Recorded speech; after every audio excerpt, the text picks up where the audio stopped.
Muy buenas tardes, tengan todas y todos, en nombre de la Universidad Autónoma de Yucatán, a través de la Casa Editorial Wadi y la Feria Internacional de la Lectura Yucatán, les damos la bienvenida a la presentación del libro Amarrando los Saberes, Resiliencia en el Habitar la Casa y el Territorio Maya, de los autores Aurelio Sánchez Suárez, María Dolores Cervera Montejano, Jorge Victoria Ojeda y María Teresa Castillo Borghetti, una publicación de la Casa Editorial Wadi. Agradecemos a quienes nos están sintonizando a través de Radio Universidad y la página de Facebook de la FILEI, lugar donde los invitamos a dejar sus comentarios y preguntas para compartírselas a los presentadores que hoy nos acompañan. Soy Marvin Williams, de la editorial de la universidad, y les doy la bienvenida a dos de los coautores de esta obra, Aurelio Sánchez Suárez y María Dolores Cervera Montejano, al igual que a los presentadores que también están con nosotros, Silvia Terán Contreras y Fidencio Briceño Chel. Bienvenidas y bienvenidos. Es un gusto contar con ustedes en esta presentación en el marco de los eventos de la FILEI después de la FILEI. Amarrando los Saberes, el libro que estamos presentando el día de hoy, en palabras de sus autores, es una obra que plasma la identidad del pueblo maya a través de años de convivencia, de integración y de acompañamiento en algunos momentos, ya que meditar, hablar, consensar, juntar palabras y pensamientos son acciones necesarias para entender al pueblo maya y a muchos otros pueblos originarios. Es en este proceso donde estableció un diálogo de saberes con las dos comunidades mayas con las que se convivió por más de 3 años. Los autores destacan las ideas, las acciones, el espacio y el territorio de estas comunidades en un intento de caracterizar la cosmovisión de estas sociedades, plasmándolos en esta obra bilingüe maya-español. Empezamos esta presentación dándole la palabra a Silvia Terán Contreras, quien es egresada de la Escuela Nacional de Antropología e Historia, es licenciada en Etnología y maestra en Antropología Social. Actualmente es investigadora en la Dirección de Patrimonio y Cultura de Sedeculta, Yucatán. Se especializa en la cultura maya yucateca con énfasis en la milpa, los rituales, la artesanía, el bordado, la cultura, y ha sido promotora cultural, en particular del bordado. Estas especialidades le han resultado en diversos reconocimientos nacionales y ha generado diversas publicaciones en torno a su área de investigación. Adelante, Silvia Terán. Pues muy buenas tardes, tengan todos ustedes. Y antes que nada, quiero agradecer la amable invitación a la presentación del interesante libro que vamos a ver ahora, Amarrando los Saberes, Resiliencia en el Habitar la Casa y el Territorio Maya, de Aurelio Sánchez Suárez, Jorge Victoria Ojeda, María Dolores Cervera Montejano y María Teresa Castillo Burguete, que fue editado por la Universidad Autónoma de Yucatán en abril de este año. Y quiero comentar, antes de empezar, que en 2017 fui invitada para presentar el libro La Casa de los Mayas de la Península de Yucatán, Historias de la Mayaná, editado por Aurelio Sánchez Suárez y Alejandra García Quintanilla, que también fue editado por la UAD y por Plaza y Valdés, editores, en 2014. Y veo que, sobre todo Aurelio Sánchez, no ha quitado el dedo del renglón en cuanto a seguir profundizando en el saber constructivo de los mayas, que ha sido un tema por él tratado desde mucho tiempo atrás, pues veo que su primera publicación al respecto se remonta a 2006. Y quiero felicitar a Aurelio por su perseverante camino recorrido en este tema y por la profundización que en el mismo ha logrado al encontrar el vínculo articulatorio del saber constructivo maya con la cultura maya toda, como lo refleja en las reflexiones que vierte tanto en el texto inicial que abre la puerta de entrada al libro, como en el texto de amarre final del libro, como ellos dirían, en esta teoría de los amarres, que de alguna manera es lo que vemos en este libro. Y habiendo dicho esto, como se acostumbra a decir ahora, paso a describir el contenido del libro. Contiene 5 escritos en maya y en español, distribuidos en 330 páginas, incluyendo índice y referencias.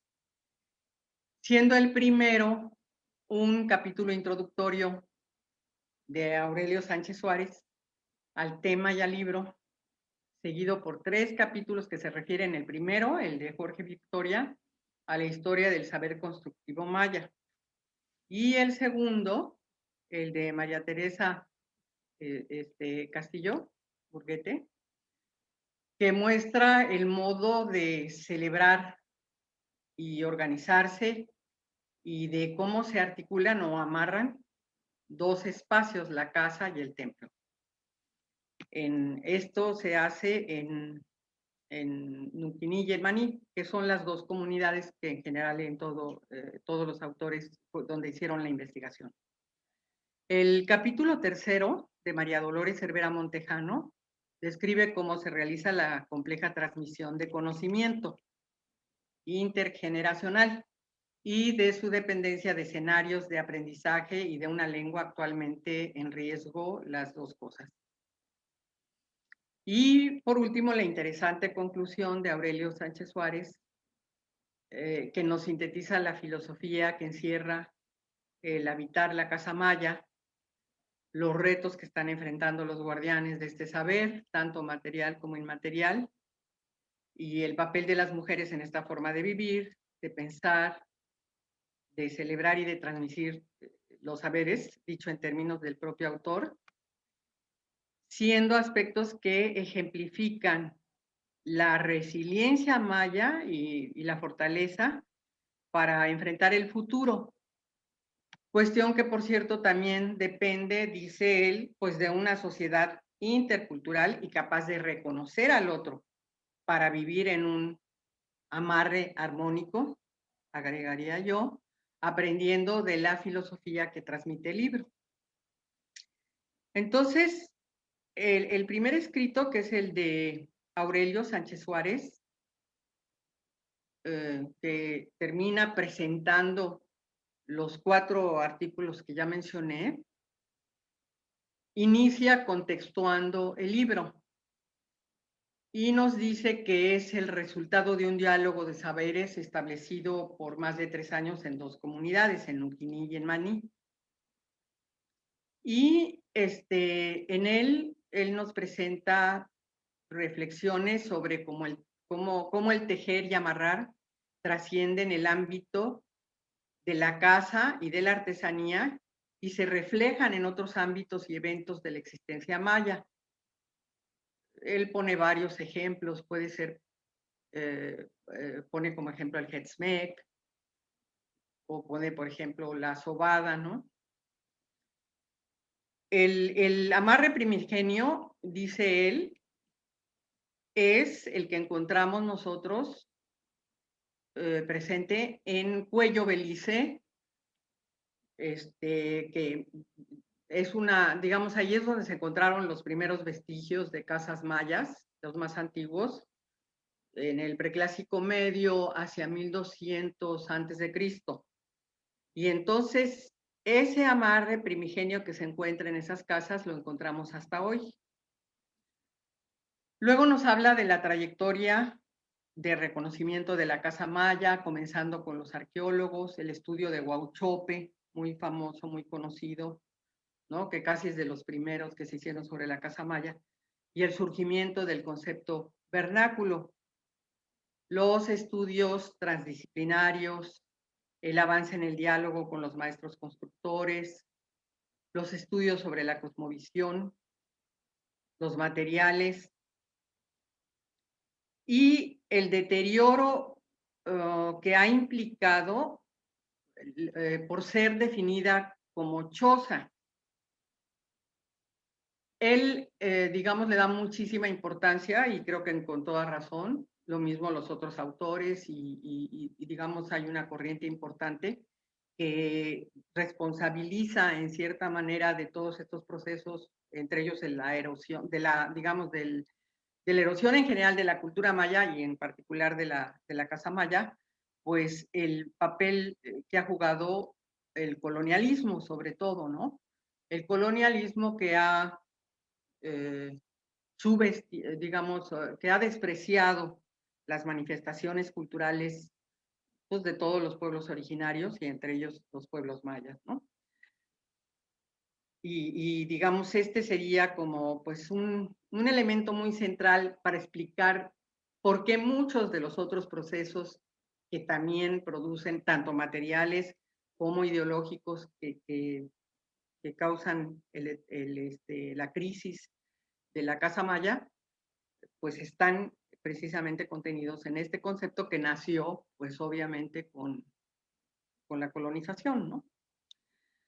Luego nos habla de los saberes que convergen en varias esferas patrimoniales definidas por la UNESCO para catalogar el patrimonio cultural inmaterial de la humanidad y de cómo, a pesar de que en México en 2009 se ratificó la Carta del Patrimonio Vernáculo construido, la destrucción ha seguido y le atribuye un papel esencial a la Secretaría de Desarrollo Agrario por la aplicación del FONDEN, ¿no? Aunque el principal motivo pues es esta subvaloración colonial que decimos. Ahora, esto del Fonden, yo quería nada más comentar que en realidad, por ejemplo, si nosotros vemos los censos de 1970, el censo de 1970, todavía, bueno, que cubre la década de los 70, vamos a ver que todavía el 63% de las habitaciones eran habitaciones mayas, o sea, de las habitaciones que se captan en el censo. Entonces es muy interesante porque en los 70 todavía la casa maya era predominante y empezó a destruirse en los 80, que es cuando empezó a impulsarse pues todo la construcción de vivienda urbana, ¿no? A través, por ejemplo, de las casas de interés social, se consolidó un mercado inmobiliario muy importante en los 80 y allí hubo un bajón, entonces, en esa siguiente década, al 37% ya el total de las viviendas registradas eran ya mayas. O sea, que hubo una baja importantísima en esa década. Y justamente en esa década es también cuando la milpa empieza a entrar en crisis debido a la expansión de la ganadería. Entonces, digamos, yo siento que milpa y casa maya, igual que otros aspectos de la cultura maya, pues van muy de la mano y siguen un destino semejante, ¿no? Bueno, entonces, después nos habla en ese mismo artículo, en esa misma entrada, capítulo, Aurelio, de pues las nuevas amenazas, por ejemplo, que están surgiendo, primero que hubo con los megaproyectos eólicos, que en cierta manera como que se han detenido, pero ahorita está lo del Tren Maya, que también representa de alguna manera otra amenaza para todo esto, ¿no? Y lo menciona entre las amenazas más importantes que se presentan en la actualidad, ¿no? Y el libro, plantea él, es como un granito de arena para entender uno el saber, para entender el saber de la construcción maya tradicional, que es uno de los saberes importantes que se están perdiendo entre los múltiples saberes que esta cultura ha conservado por mucho tiempo, ¿no?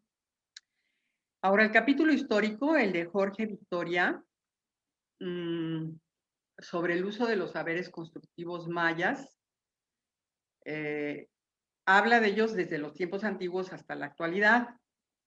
Y es muy interesante porque nos describe con base en fuentes coloniales y en otros documentos, siempre fuentes primarias, procura él, el devenir de los saberes constructivos desde tiempos precolombinos hasta el presente, ¿no? Entonces él empieza con la casa maya y desde la época prehispánica, digamos, y cómo se aplicó este conocimiento posteriormente ya en la colonia a otros tipos de estructuras como las ramadas, ¿no? Para las capillas abiertas, o las vigías que se ponían en los puertos para vigilancia, y los ruedos para las corridas, que fue algo importantísimo que introdujeron los españoles al introducir el ganado. Es muy interesante cómo se asimila esta producción a, a la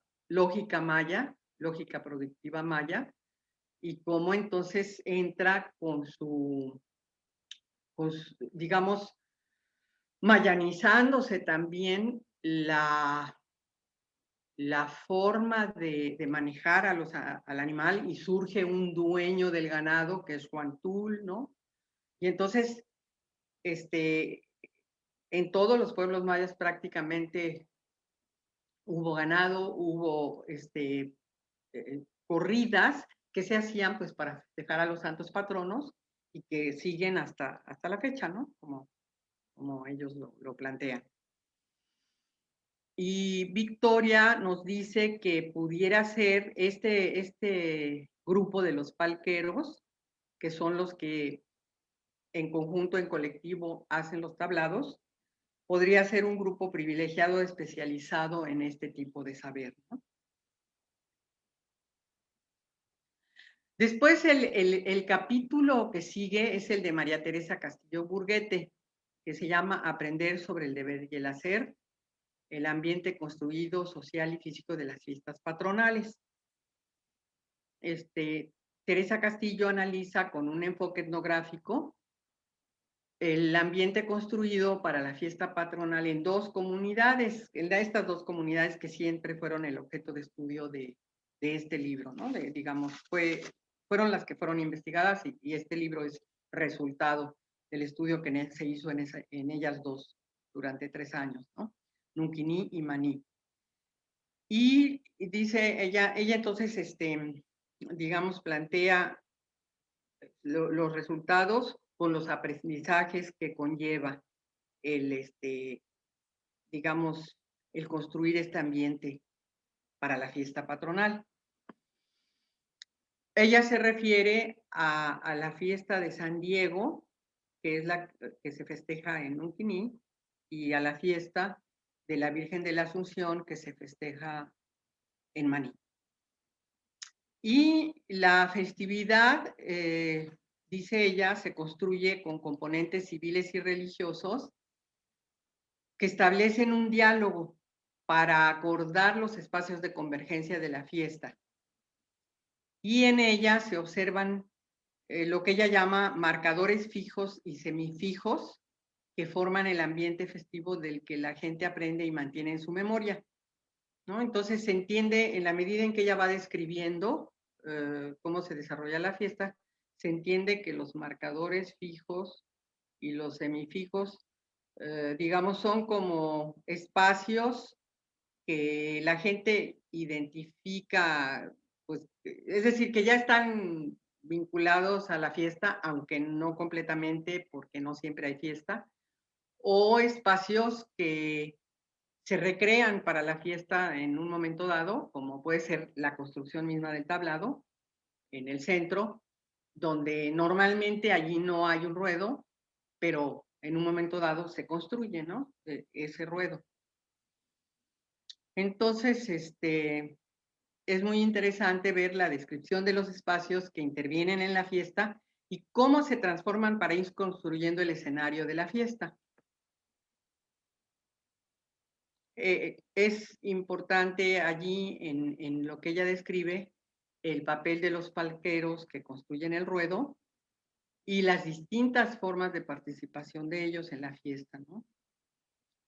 Pero también se ve la participación de los sacerdotes, o sea, de los distintos actores que intervienen, de las autoridades, de los sacerdotes, de las familias, sobre todo los feligreses, que son los que son más interesados en que se realice la fiesta, de los palqueros, de los gremios, de cómo se integran y desintegran los espacios que intervienen en la fiesta, volviéndose públicos, varios que son privados, ¿no? En un momento dado, porque como son las casas, por ejemplo, donde se realiza el gremio, es un espacio privado normalmente, pero a la hora de la fiesta se vuelve un espacio público donde todos pueden llegar, ¿no?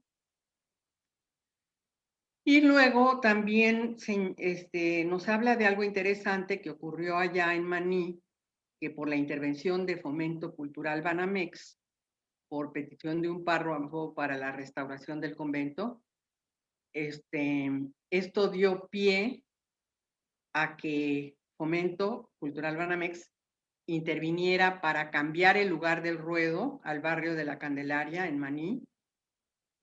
Y bueno, los problemas que ha provocado esto, porque de ser un espacio integrado a la fiesta, de pronto se desintegró y ahora quedó separado completamente, ¿no?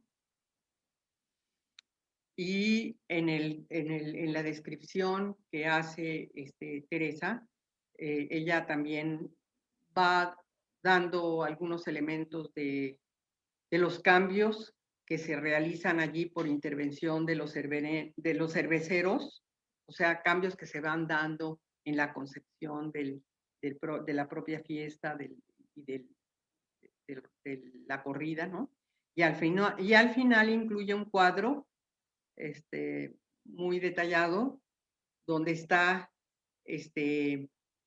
están, digamos, todos los eventos que conforman las dos fiestas que ella observó en Unquini y en Maní, con día, hora, actividad, lugar de realización, el tipo de lugar donde se realizó, si era civil o religioso, y el acceso si era libre o se cobraba, ¿no? O se cobra. Está interesante ese cuadro que ofrece.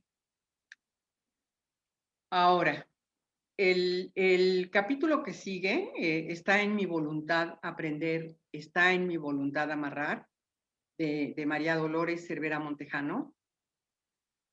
Sintetiza en el título los ingredientes principales que constituyen la base del aprendizaje de los palqueros que construyen los tablados. Es muy interesante, ¿no? Porque, o sea,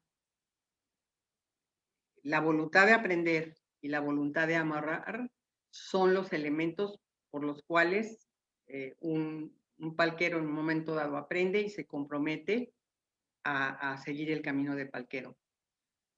Sus preguntas fueron y constituyen cabezas de subcapítulos, digamos. Dice, ¿se enseña o se aprende a amarrar? ¿Quiénes aprenden a amarrar? ¿Por qué a algunos les gusta y por qué a otros no? ¿No? Entonces, estas preguntas, de alguna manera, digamos, una de ellas es, su respuesta es la que forma parte del título que ella pone, ¿no? Al capítulo. Y pareciera por la descripción que hace Dolores, y luego ya bueno, se confirma en realidad, que ni se enseña ni se aprende como dos esferas de la pedagogía separadas, sino que se enseña, aprende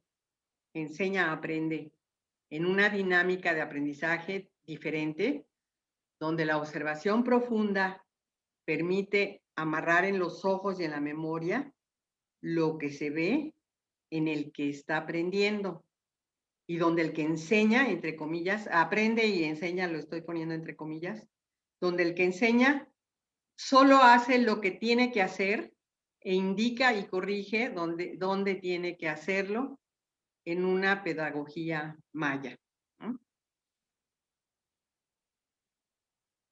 Después, en lo que ella le llama el segundo amarre, a ese subcapítulo, en el mismo tenor que Aurelio conecta los saberes constructivos con la apropiación del territorio, el respeto al monte, y nos dice que dichos saberes, originados en la construcción de la casa de guano, son mantenidos por una pedagogía propia, observar y participar en una labor colectiva con papeles diferentes, donde unos observan y otros aprenden, unos observan y aprenden y otros hacen y guían. Los que observan y aprenden lo hacen porque es su voluntad y su destino. Pero ella señala que hay otros escenarios que son necesarios para que esto se pueda realizar, esta forma, esta pedagogía maya que se realiza entre los que aprenden a amarrar y los que enseñan a amarrar. Digamos, no podrían hacerlo si no hubiera otros escenarios como el monte, el solar, la familia, la comunidad, porque allí es donde se observa y se pregunta sobre cuáles son las maderas que se utilizan, qué características tienen estas maderas, para qué sirven, cómo se manejan, ¿no? Y así también dice ella, con esa misma pedagogía, se aprenden las labores del hogar, como lavar, crear animales de solar, vestirse, bañarse o controlar esfínteres. Ella se basa, digamos, esta metodología que ella utilizó en un señor Rogoff y que le llama a esta pedagogía aprender por medio de observar y acomedirse en las actividades de la familia y la comunidad. Está muy bonito el artículo, el capítulo está muy bien escrito y con mucha sencillez, con mucho detalle, va viendo uno cómo aprenden, cómo enseñan, y creo que es una aproximación muy bonita, ¿no? A esta pedagogía maya. Y también ella nos habla de cómo todo este conocimiento en realidad se está erosionando también y obviamente basado sobre todo en el desprecio que ha habido a esta forma de conocimiento, a estas casas, ¿no? A estos tablados, a toda esta, digamos, obra constructiva tradicional que ha sido, que ya no es y no ha sido tan apreciada, más bien ha sido despreciada. Y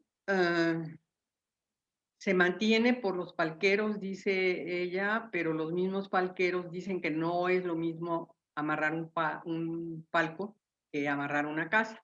Y bueno, el saber respecto a los amarres de las casas se está perdiendo más velozmente, ¿no?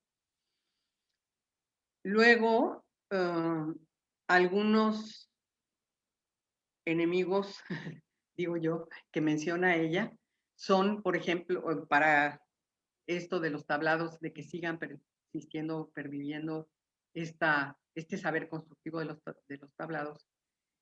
Está en los palcos portátiles de metal, la urbanización y el uso del espacio público que desplaza los tablados del centro a la periferia, como fue el caso que comentamos que ocurrió en Maní. Y la injerencia de empresarios taurinos y de las compañías cerveceras, ¿no? Porque todo esto está transformando lo que era la antigua corrida maya, con un profundo contenido religioso de sacrificio a Huantul, se ha ido, digamos, se ha ido transformando en corrida de toros y entonces las corridas de toros además ya están prohibidas por asociaciones protectoras de los derechos animales y ya más recientemente ella comenta que también hay la prohibición de la entrada de niños, que la Fundación Franz Weber ha impulsado, y entonces, ¿cómo? Pues ya no pueden ir todas las familias a la corrida, ¿no? Entonces hay una serie de problemas que están apareciendo y que incluso ya, digamos, no solo está desapareciendo la corrida tradicional, sino hasta la corrida de toros que la ha sustituido en cierta manera, ¿no? Este capítulo de Dolores termina dando agradecimientos personales a todos los niños y los palqueros y las niñas, las personas que le ayudaron en sus observaciones que son muy interesantes. El capítulo concluyente de Aurelio Sánchez, que se llama La sabiduría para amarrar la casa. Bueno, en realidad es un poco parecido al primero, es muy filosófico, habla mucho de la cosmovisión maya y de cómo,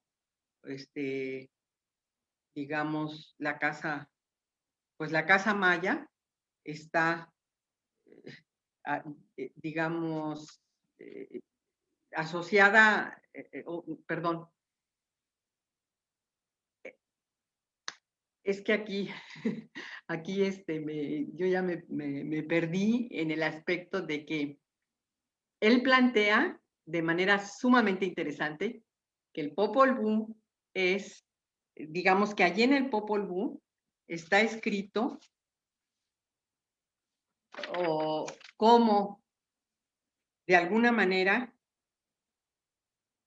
la misma lógica que se ve de la creación del mundo es la que se expresa en la creación de la casa maya. Esto es muy interesante porque en mi caso yo he venido planteando eso para la milpa igual todo el tiempo, que veo en la primerita frase del Popol Vuh, digo, es que así se abre una milpa en el monte. En ese caos que es la selva, se pone orden a través de las coordenadas que se marcan cuando se define cuál va a ser el lugar donde se va a hacer una milpa y se empieza a brechear y todo, ¿no? Y se marca el centro y se marcan los 4 puntos cardinales. Entonces se me hizo tan interesante que efectivamente, digamos, que así como se hace el marcaje para la casa maya, también se hace para la milpa. Y en realidad, así lo dice también Aurelio, y lo proyecta a todos los espacios, de manera que ese cosmograma forma parte de la cosmovisión maya y se proyecta a todos los espacios de vida de alguna manera, al solar, se refleja, ¿no? En todos los espacios de vida de los mayas. Y luego, digamos, esa es una parte de la teoría del cosmograma asociada a la casa maya y a los otros espacios. Pero está otra parte de la teoría que es la teoría de los amarres. Y esta es muy interesante también porque allí él plantea que, digamos, así como se dan los amarres en la casa, pues también se dan en la sociedad, que es lo que planteaba al principio en el capítulo introductorio, ¿no? O sea, por ejemplo, el Hetzmek es un amarre entre los padrinos y los, ¿cómo se llama? Y los padres, los papás de los niños a los cuales se les hace Hetzmek. Bueno, esto lo plantea Dolores y lo retoma Aurelio y dice, es lo mismo, es un amarre. Entonces él dice, estos amarres se van reflejando en un montón de eventos mayas, ¿no? Y es muy interesante toda esta teoría del cosmograma, de los amarres, que él la proyecta y da muchos ejemplos y muy interesantes. Y vale la pena leerlo y verlo. Yo lo tengo que estudiar más para captarlo mejor, porque está muy interesante. Y en ese cierre, obviamente, también habla de todos los retos, como dijimos antes, y de los problemas que están enfrentando los mayas para poder conservar sus casas. Ha habido mucha resiliencia, es decir, está como los dos procesos, ¿no? El proceso de destrucción de todos los escenarios que favorecen que haya casa maya, por la migración laboral, por el turismo, por la desforestación, por el avance de la ganadería y de la agricultura industrial, por el cambio de dieta, por la escolarización. Es decir, prácticamente todos los procesos que se desataron a partir de 1980 hasta la fecha son procesos que destruyen ¿no? la cultura maya y entre ellas la casa, la milpa. Y bueno, Aurelio dice, pero también ha habido resiliencia, ¿no? Y esa resiliencia puede ser como una esperanza de fortaleza para la conservación de esta, digamos, de esta cosmovisión y también de cómo se materializa en todos los saberes presentes en la construcción de la casa, en la milpa, que son un montón, ¿no? Toda la tecnología del policultivo, la tecnología, la biotecnología de las plantas, la tecnología de la rosa tumba y quema, todo el conocimiento en que se basa ecológico, la tipología de suelos, la tipología de nubes, la tipología de lluvias, el conocimiento de la sucesión vegetal. O sea, ha sido una de saberes que han producido los mayas tremendos que se están destruyendo, que se transmiten, así como Dolores nos señala en su capítulo, que se están más o menos recuperando, pero al mismo tiempo se están rompiendo como dicen, hay una brecha generacional y esto está haciendo que se pierdan los saberes y esperemos que la resiliencia pues sea más poderosa que esos procesos, ¿no?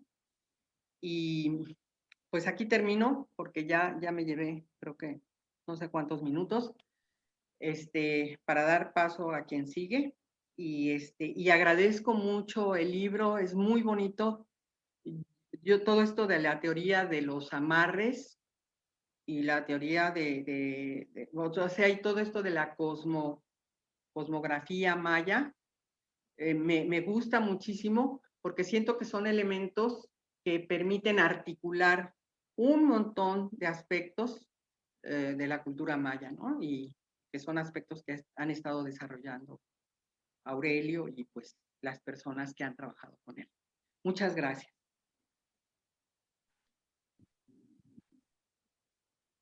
Muchas gracias a usted por su análisis tan puntual en torno a la obra Amarrando los Saberes Mayas, el libro que hoy estamos presentando. Tenemos algunas felicitaciones que llegaron a través del Facebook de la Filey, como de Roxana Viana, en donde felicita a todos los autores el gran esfuerzo que han realizado. Aurora Correa Beltrán, de igual manera. David Davicho les manda un fraternal abrazo tanto al doctor Aurelio Sánchez como a la maestra Silvia. Felicitaciones, respetos por José Pepete Avilés, Gabriela Martínez, Linda Pech, Rocío Ruénes Morales, en donde felicita, repito, la gran labor que han venido realizando, ¿no? Y que se ve los frutos de su trabajo a través de esta publicación. Bien, continuamos con el comentarista Fidencio Briceño Chel, quien es lingüista, académico, investigador, traductor, editor y locutor maya, licenciado en Lingüística y Literatura por la Universidad Autónoma de Yucatán, maestro con especialidad en Lingüística por la Escuela Nacional de Antropología e Historia, doctor en Lingüística Antropológica por la Universidad Nacional Autónoma de México y actualmente profesor investigador del INA Yucatán. Adelante, por favor. Nivola altechmadri, nivola shantitulaka le tanawikesh, le utzabal kahot bile, le malob analtea, le hatzutz analtea, yetel shan yashe ikatintza, u nivola lintitulaka el macho takpahob, utelo pastelo tziptal le analtea. Ti cansa Aurelio Sánchez, cansa María Dolores Cervera, cansa María Teresa Castillo, yetel cansa Jorge Victoria, Bechané, Quintzay Unip Olalil, ti Shkansa María Dolores Cervera Montejano, Tiola Uchik U, Katikten Katak Paken, Tile, Chan Sigbalgela, Beituno, Nibola Titula Kaleshan. Bueno, pues muchas gracias, Marvin. Antes que nada, mi agradecimiento a los autores, colegas y compañeros, Aurelio Sánchez, María Dolores Cervera, María Teresa Castillo y Jorge Victoria, por la invitación a participar en esta presentación. En particular, doy gracias a la doctora María Dolores Cervera Montejano, Lola, con quien he tenido la fortuna de platicar de varios de los temas, de los aspectos que aquí se han presentado. Igualmente quiero dar las gracias a la FILEI por mantener estos espacios de conocimiento, enriquecimiento, difusión de la ciencia, los saberes y los aportes recientes en nuestra región, así como al público que nos acompaña, que nos sigue y por el interés en estos trabajos que muestran los importantes hallazgos de nuestros colegas y amigos.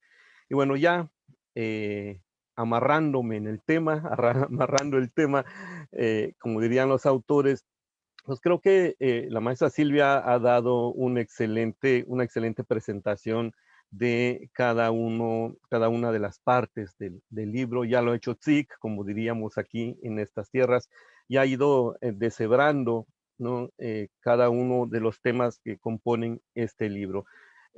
Un libro que me parece sumamente importante y para empezar, pues el mismo título me parece ilustrativo de la obra, por lo que iniciaré unos amarres para empezar a centrar el tema. Amarrar en nuestra región, en nuestro español, en estas lajas, implica no tanto atar, como ya lo han podido escuchar en los términos que lo ha definido la maestra Silvia, siguiendo la descripción que hacen los autores, sino más bien para nosotros tiene el sentido de asegurar la realización de algo que conlleva, como lo hemos podido también escuchar, acuerdo, certeza y de algún modo compromiso. Es a su vez un término altamente simbólico en nuestros discursos y en la narrativa local por las relaciones sociales, comunitarias, colectivas, incluso parentales, que desenlaza a través del diálogo, el SICBAL, el intercambio de saberes y por ese medio la fijación del conocimiento como un activo y como capital comunitario, ¿no? Por otro lado, el término maya cash, amarrar o amarre, encierra en su sentido pues gran parte de la etnosemántica que lo constituye, por lo que su contexto de uso no solo se da en la fijación de la casa, que tantas veces ha aludido Aurelio en sus múltiples trabajos, como lo ha dicho también Silvia, sino también en el aseguramiento del palco, el tablado, mostrado también en la parte que corresponde a María Dolores en su visión sobre el tablado maya. Espacios que se rigen bajo la lógica del pensamiento maya que toma en cuenta la cosmopercepción propia que vincula el centro con el resto de las esquinas del cielo, las esquinas de la tierra y las esquinas del inframundo, para crear el axis mundi que da lógica y sentido a estos amarres y los alinea con el mundo todo. Hay que decir entonces que este libro, como ya lo han escuchado, no solamente habla de la construcción de la casa maya, es en sí un dechado de imágenes discursivas recolectadas por los y las autoras que retoman y emplean los saberes y las experiencias de un pueblo para la construcción y constitución de sus bases lógicas en su relación con el Yocolcap, con el universo, el Kaj, el pueblo, el Winikil, la persona, en sus varias y múltiples facetas que ya han sido mencionadas también por Silvia y que no voy a retomar. El uso de los saberes constructivos mayas de los tiempos antiguos a la actualidad, que señala Jorge Victoria, dan cuenta del devenir a través de los siglos.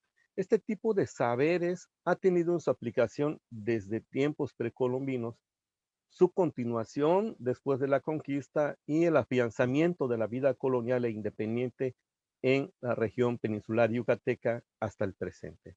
Por otro lado, y cito, estos conocimientos reflejados en la estructura de la milenaria casa de ese pueblo originario y en otros espacios construidos representan el ejemplo de un antiquísimo éxito biocultural que hasta la fecha ha sobrevivido, acaso también por su íntima relación con sus creadores, puesto que en el pensamiento maya la casa ha sido durante toda su existencia un sujeto vivo que se interrelaciona con los moradores.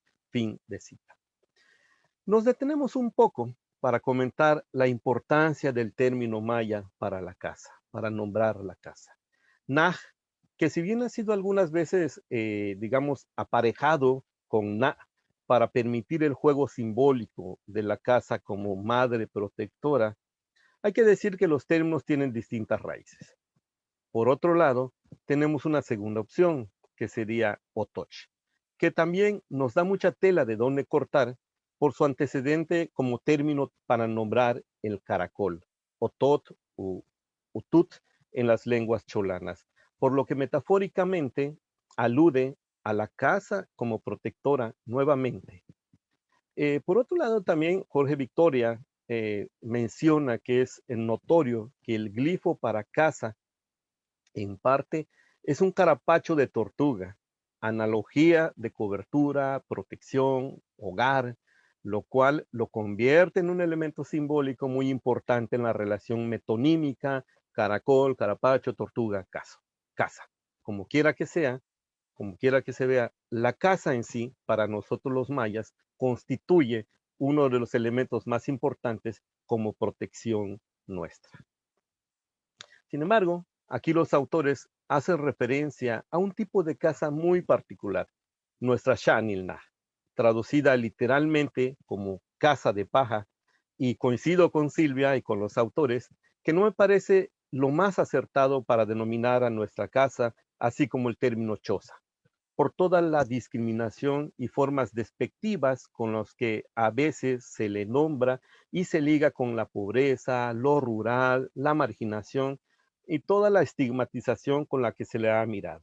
Por lo que me parece muy importante restituirle el valor que tiene como nuestra casa maya, y creo que para empezar con ello, este libro será de mucha utilidad. En este amarre de saberes, vale la pena recalcar que nuestra casa adquiere su distintivo desde su elaboración. Como lo mencionan los autores, y señalo que no solemos usar el término construcción, porque nuestras casas se paran, kuakunsal, se levantan, se amarran, kukashal, en lo que insisten mucho los autores de este libro.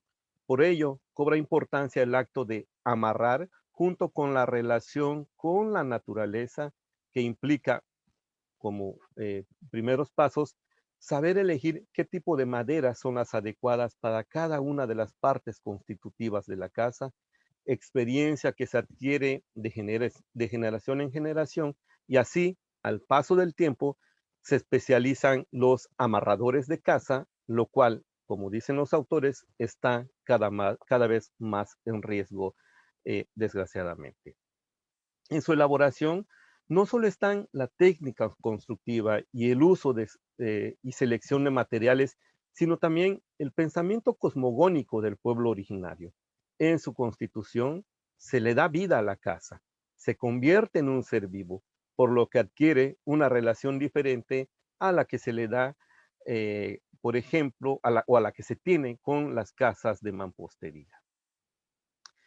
Este etnoconocimiento se traslada obviamente a todos sus espacios y a seres constructivos de la mayoría de las comunidades mayas. Por ejemplo, en el amarre del caché o palco para la corrida de toros, que forma parte importante del Chanilcaj, la fiesta del pueblo, y su dedicación a los santos patronos, las vírgenes, que sin duda desde el pensamiento maya también están vivos, por lo que, como mencionan los autores, tienen sus propias fiestas de cumpleaños, su Inucabá, su Noquinil, su Manquinal, pues de cualquier forma hay que tener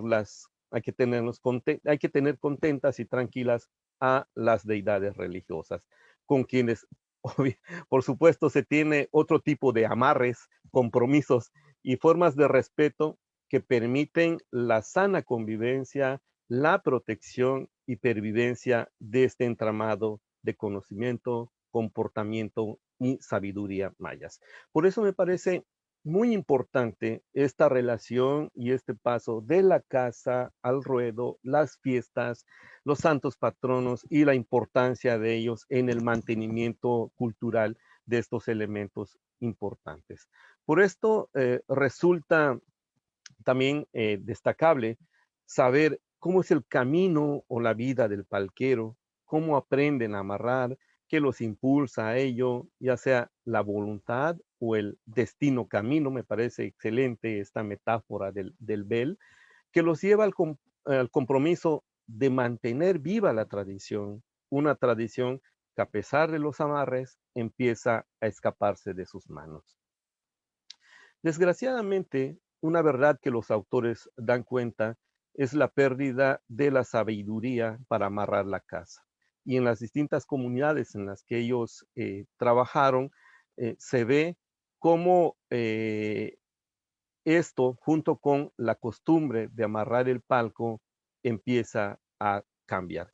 Los tiempos cambian y la gente sabia se hace mayor, mientras que los jóvenes muestran poco interés en dar seguimiento a este conocimiento comunitario, que ha ido reduciéndose a algunas familias que finalmente hay que verlas como las pocas especialistas que se mantienen en la actualidad. Como lo dicen los entrevistados en sus narrativas, se empiezan a tomar otras pautas culturales, poniendo en riesgo las propias. La aculturación ha permeado en todos los espacios, incluyendo los espacios rituales de los cuales dan cuenta los autores. La vergüenza es otro elemento importante.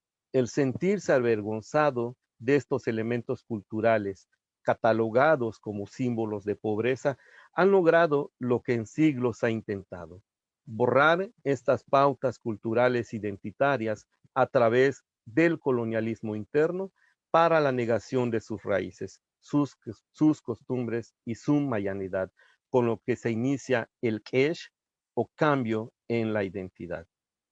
Ante esta realidad, la imposición de la vergüenza hacia el espacio habitable por el colonialismo buscó la exclusión y discriminación hacia el pueblo maya.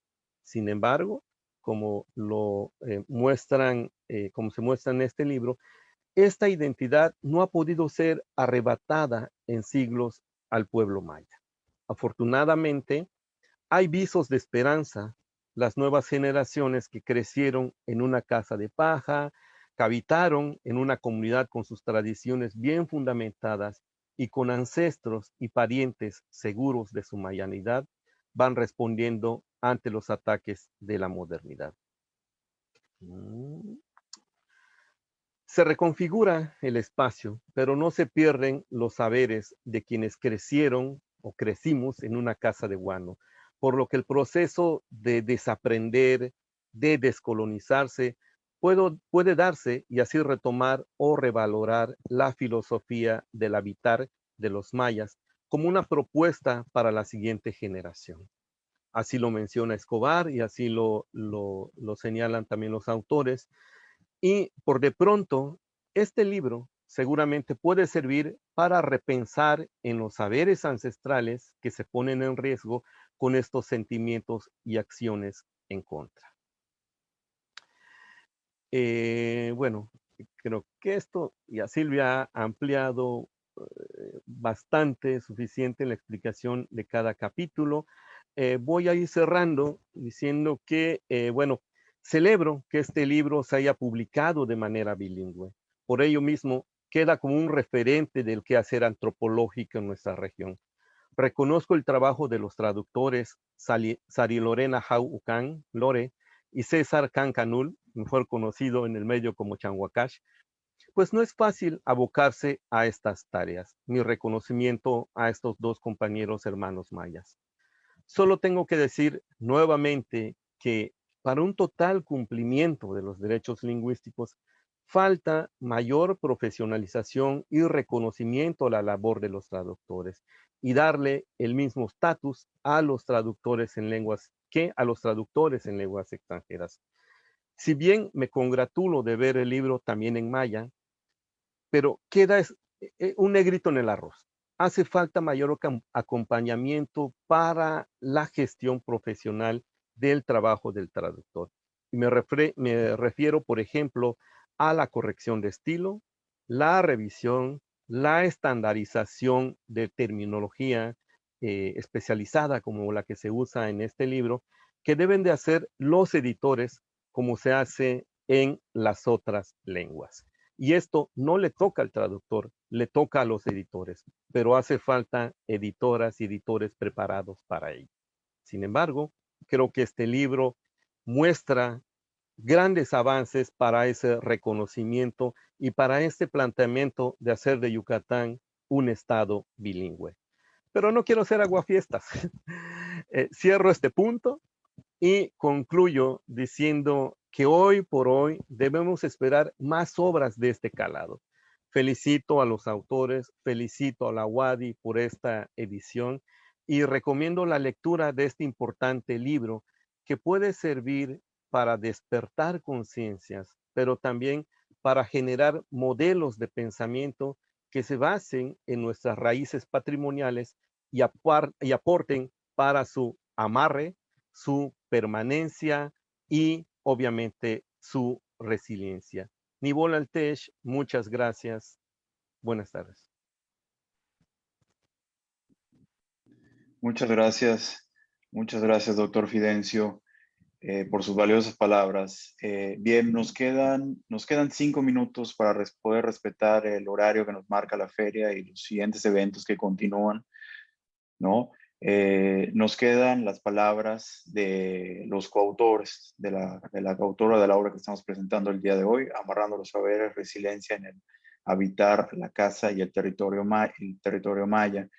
Para ello, empezamos dándole la palabra a María Dolores Cervera Montejano, quien es profesora del Departamento de Ecología Humana de la Unidad de Mérida, del Centro de Investigaciones y Estudios Avanzados del Instituto Politécnico Nacional. Cuenta con el doctorado en Neurociencias del Comportamiento en Boston University, Estados Unidos, y es egresado del Programa de Estudios Avanzados en Desarrollo Sustentable y Medios de Ambiente del Colegio de México y Fellow LEED. Esto es un pequeño fragmento de sus muchos logros académicos, pero le repito, igual por cuestiones de tiempo, de que ya tenemos solo 5 minutos, pues la manera de cierre para poder escuchar sus palabras, tanto de ella como del doctor Aurelio Sánchez. Pues bueno, adelante.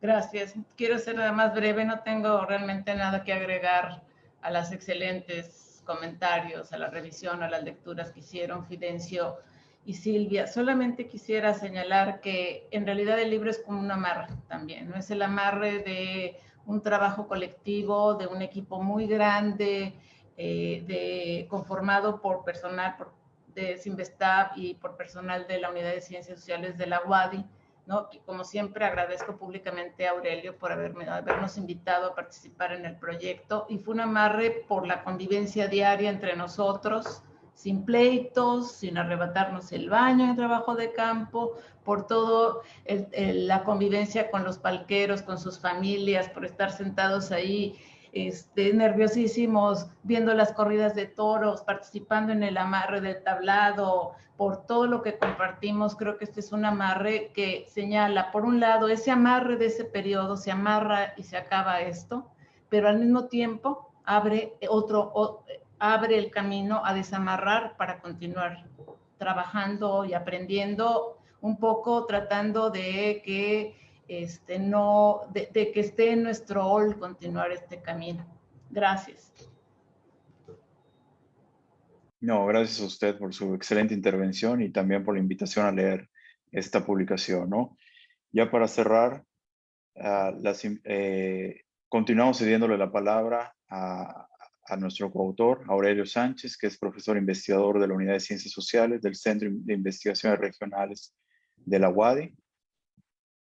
Entre sus líneas de investigación, pues tenemos que abordar temas sobre la preservación del patrimonio cultural, biocultural, paisaje cultural, patrimonio vernáculo, territorios, saberes y cultura maya.